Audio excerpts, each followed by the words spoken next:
চলো ছোট্ট বন্ধুরা, চলে এসেছি আজকে আর একটা মজাদার ভিডিও নিয়ে তোমাদের সহপাঠীর পাঠে তোমাদের সকলকে স্বাগত জানাই। তাহলে চলো শুরু করা যাক আজকে আমাদের এই ভিডিও। আচ্ছা, ক্লাস শুরু করার পূর্বে কিছু ইনফরমেশন আমার সম্পর্কে। আমি সম্পাদক। চলো শুরু করি আজকে আমাদের ক্লাস। আচ্ছা, আজকের পর্বে আমাদের কি আছে দেখো, হাসির নাটক। বাহ, মজাদার তো, হাসির নাটক কি আছে পড়ি।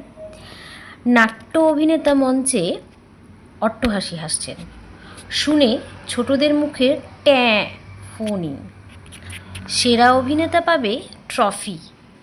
এ নাটক পাঠ্য বইয়ে নেই। আচ্ছা দেখো, এখানে আমি কিছু আন্ডারলাইন করছি শব্দের নিচে। আশা করি তোমরা বুঝেই গেছো যে কি হচ্ছে। এখানেও যুক্তবর্ণের ব্যবহার আমরা দেখতে পাচ্ছি। আমরা বিগত কিছু ভিডিওগুলোতে দেখতে পাচ্ছি যে কিছু যুক্তবর্ণের ব্যবহার, যুক্ত শব্দ দিয়ে আমাদের পরিচিতি ঘটানো হচ্ছে, তাই তো? তাহলে এই অধ্যায়েও আমরা সেটাই পড়ব। এখানে কোন কোন যুক্তবর্ণের ব্যবহার উল্লেখ করা আছে চলো সেটা দেখে নিই আমাদের পরের পেজে।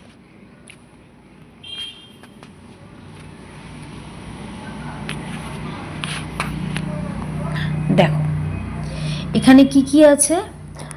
ট যুক্ত ট, তাই তো? টয় ট। তারপরে কি আছে, ঠ যুক্ত জ, ঠয় জফলা। ট যুক্ত জ মানে টয় জফলা। ট যুক্ত র মানে টয় রফলা। তাহলে এই ধরনের যুক্তবর্ণের ব্যবহারই আমরা আগের পাঠ্যে উল্লেখ পেলাম, তাই তো? এবার এখানে দেখো আরও নতুন কিছু তোমাদের শেখার জন্য দিয়ে দেওয়া হয়েছে। ট যুক্ত জফলা আকার অনুস্বার বসনরকের রা, ট্যাংরা। আচ্ছা, ট্যাংরা কিসের নাম বলো তো দেখি, জানা থাকলে কমেন্টে জানাও তো। তারপরে দেখো, টয় যুক্ত র মানে টয় রফলা আকার ম, ট্রাম। তারপরে কী আছে, স্বরেয় ট যুক্ত ট আকার অট্টা লয়রসি কয়াকারে কা, লিকা, অট্টা লিকা। আচ্ছা, তোমরা যখন পড়বে এরকম ভেঙে ভেঙে যদি পড়ো তাহলে দেখবে তোমাদের উচ্চারণ সঠিক হওয়ার পাশাপাশি তোমাদের কিন্তু লেখাগুলো নির্ভুল হবে, তাই তো? আচ্ছা, তারপরটা কি আছে, ঠ যুক্ত জফলা আকার অনুস্বার ঠ্যাং। আচ্ছা, ঠ্যাং মানে কি বলো দেখি, দেখি তো কারো জানা আছে কি না, কমেন্টে জানাও তো।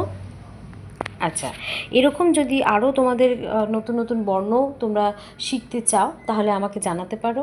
আর তোমাদের কাছে কিছু জানা আছে কি না একটু কমেন্টে লিখে ফেলো দেখি। এবার আমরা চলে আসি আজকে আমাদের অনুশীলনী পর্বে। দেখি আজকে আমাদের কি অনুশীলনী করতে দিয়েছে। ঝুড়ি থেকে অক্ষর নিয়ে ফাঁকা জায়গা পূরণ করি। দেখো এখানে দিয়ে দেওয়া আছে কিছু যুক্ত বর্ণ, সেগুলো দিয়ে আমাদের এখানে ঘর পূরণ করতে হবে। প্রথমে 1 নম্বরটা কী আছে দেখি, দড়ি দিয়ে ঘোরাই। আচ্ছা, আমরা দড়ি দিয়ে কি ঘোরাই বলো তো, যেটা লয় আকারে লা দিয়ে শুরু হয়। ঠিক ধরেছ, কি হবে, লাট্টু। তাহলে কি হবে, ট যুক্ত ট রস্যুকার, লাট্টু। আচ্ছা, তারপরেরটা কি আছে, তারপরেরটা আছে হচ্ছে, যিনি নাটক লেখেন তিনি না আবার ড্যাশ একটা কার। তাহলে এখানে কী হবে, যিনি নাটক লেখেন তাকে কি বলা হয়, নাট্যকার। তাহলে কি হবে, ট। আচ্ছা, এখানে না নাট্য বানানে এখানে জফলা হয়, ঠিক আছে? এখানে জফলাটা দেওয়া নেই, কিন্তু এখানে না টয় ট যুক্ত জফলা আকার হবে, নাট্যকার। আচ্ছা, পরেরটা কি আছে, পরেরটা আছে, দূরপাল্লার ড্যাশ নে করে যাব মধুপুর। দূরপাল্লার কিসে করে যাব, ট্রেনে। তাহলে ট্রেনে কি হবে, টয় যুক্ত রফলা একার, ঠিক আছে, ট্রেনে। এটা হলো।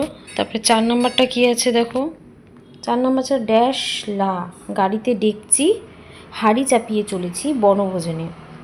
কি গাড়িতে হবে, তাহলে ঠেলা গাড়িতে, তাই তো, ঠয় জফলা আকার, ঠেলা গাড়িতে। তাহলে এই ছিল হচ্ছে আজকে আমাদের পর্ব। কেমন লাগলো তোমরা জানাতে ভুলো না, আর ভিডিওটা একটা লাইক করে দিও, এবং আর তোমাদের সহপাঠীদের সাথেও এই সহপাঠীর পাঠকে শেয়ার করে দিও। তাহলে আজকের ভিডিওটা শেয়ার করে দিও। চলো, টাটা।